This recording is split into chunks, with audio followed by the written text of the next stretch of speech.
Hari ini, Selasa 2 April 2024, pihak kepolisian, dalam hal ini Polda Metro Jaya, akan melakukan pemeriksaan terhadap Tisha Erni dan Eden Wong dalam kasus perebutan anak.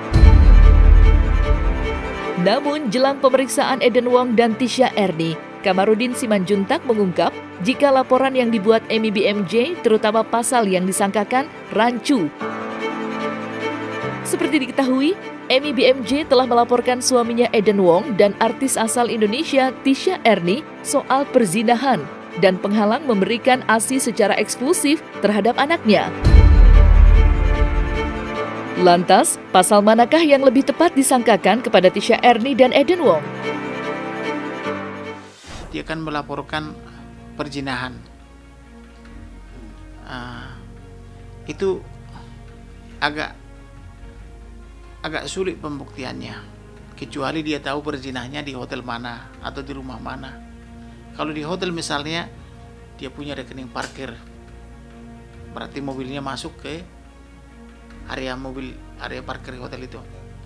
Yang kedua, dia membooking kamar, katakanlah kamarnya misalnya 307 misalnya gitu contohnya, lantai 3 ruang nomor 7 kan 307 gitu. Kemudian punya CCTV gitu kan, hidup itu kan dia punya gitu loh. Kemudian dia punya saksi, katakanlah misalkan mereka udah ngos-ngosan di dalam, itu pesan minuman apa gitu kan, bisa saja gitu loh. Itulah contohnya bukti-bukti yang diperlukan apabila mempersoalkan kasus perzinahan. Kalau suaminya yang mengambil anak itu tidak masuk, tapi dia kan ada fotonya, siapa namanya itu, si Tisha yang menggendong, apa hak dia? Kalau suaminya yang menggendong anak itu, boleh dipersoalkan itu. Tapi dengan dia menggendong anak itu dibawa kabur, itu sudah bukti.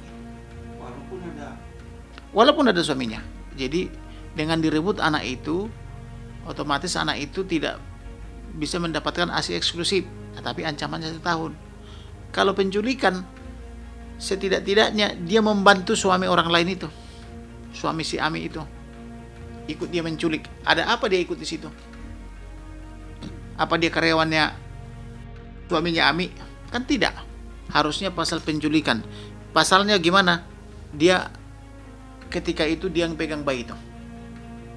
Kalau dia tanpa pegang bayi itu, tanpa melarikan, pasti bayinya masih selamat sampai sekarang. Masih bisa dikasih ASI. Tapi dengan dia menculik dan tidak dapat dikejar oleh perempuan si Ami itu, itulah makanya dia harus kena pasal penculikan. Nah, itulah persoalan penegakan hukum kita. Itulah penegak hukum kita ragu-ragu, dan hukum Indonesia harus ditegakkan di situ. Caturangsa penegak hukum, polisi, jaksa, hakim, pengacara. Itulah gunanya mereka harus koordinasi. Harus ditangkap itu. Dia warga negara Korea. Ceweknya ya, cowoknya warga negara Singapura, tapi masuk ke Indonesia, dia harus tunduk kepada hukum itu kita. Karena dipijak, di mana bumi dipijak, di situ lagi dijunjung, kata orang Padang kan. Dia masuk ke Indonesia, maka pernikahannya harus dicatatkan di Jakarta Pusat. Itu loh aturan mainnya. Jadi dia tunduk pada hukum kita. Jadi kalau misalnya ada penyimpangan, penegak hukum kita harus tegas, polisi harus tegas.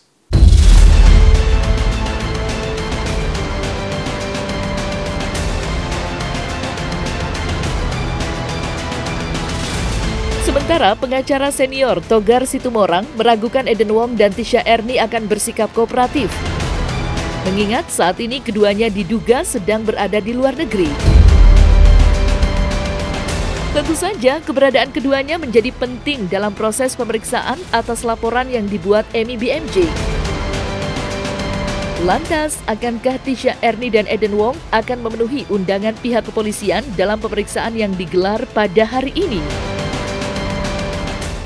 Kalau terkait Tisha Erni, itu saya nggak yakin dia akan hadir. Karena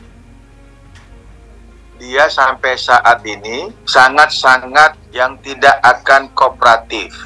Kita tahu Tisha Erni telah dilaporkan sama Ibu Ami BMJ ke Polda Metro, baik itu terkait perselingkuhan ataupun merintangi pemberian ASI eksklusif. Kalau dia datang, otomatis pertanyaan-pertanyaan polisi sekitar peranan dia pada saat terjadinya percecokan dan ada dia menggendong anak di bawah umur yang kebetulan secara aturan hukum ataupun undang-undang itu di bawah pengawasan ibu kandung, bukan di bawah pengawasan ayah atau orang tua laki. Nah, dari perhitungan seperti itu, saya yakin tidak akan hadir pada saat panggilan pertama di Polda Metro Jaya. Kalau si Tesya Erni tidak hadir pada panggilan pertama, maka menurut aturan hukum, pihak penyidik bisa memanggil ulang. Dan di dalam aturan undang-undang, pemanggilan berikutnya itu berjarak 7 hari dari pada saat pemanggilan panggilan pertama. Nah, karena ada panggilan yang kedua, pada saat yang panggilan kedua itu Tesya Erni akan datang, tetapi dia hanya sebatas memberikan keterangan yang memang sudah dipersiapkan, namun dia akan bersama-sama dengan Aden Wong. Itu prediksi saya sebagai praktisi hukum, agar pada saat pemeriksaannya Tesya Erni yang kedua, kalau mangkir yang pertama, di situ dia beberkan bahwa peranan dia di situ bukan atas kemauan dia sendiri, tetapi atas perintah atau suruhan suaminya atau Aden Wong. Itu yang bisa saya prediksi ya. Kalau seandainya panggilan kedua Tesya Erni nggak hadir, maka polisi akan mengeluarkan panggilan terakhir dan jemput paksa. Dan seandainya panggilan terakhir jemput paksa dianggap Tesya Erni tidak ada, dianggap ya tidak ada, maka polisi akan membuat atau akan segera menggelar perkara untuk menentukan status seseorang yang saat ini kan prosesnya masih lidik. Kalau Tesya Erni itu bisa diproses, tetapi karena yang disangkakan atau yang dituduhkan itu terkait perselingkuhan ataupun menghalang-halangi pemberian ASI dari seorang ibu kepada anaknya, ini pasal yang agak makan waktu. Artinya polisi harus betul-betul ekstra teliti. Kalau sampai 3 kali Tesya Erni tidak hadir, maka langkah berikutnya pihak polisi akan menggelar, menaikkan status dari lidik menjadi sidik. Nah, setelah itu polisi sudah mengeluarkan surat perintah dimulainya penyidikan. Baru dipanggil lagi Ami dan saksi-saksi, kemudian segera dipanggil Tesya Erni. Nah, kalau Tesya Erni kembali mangkir, status dia akan naik sebagai TSK atau tersangka.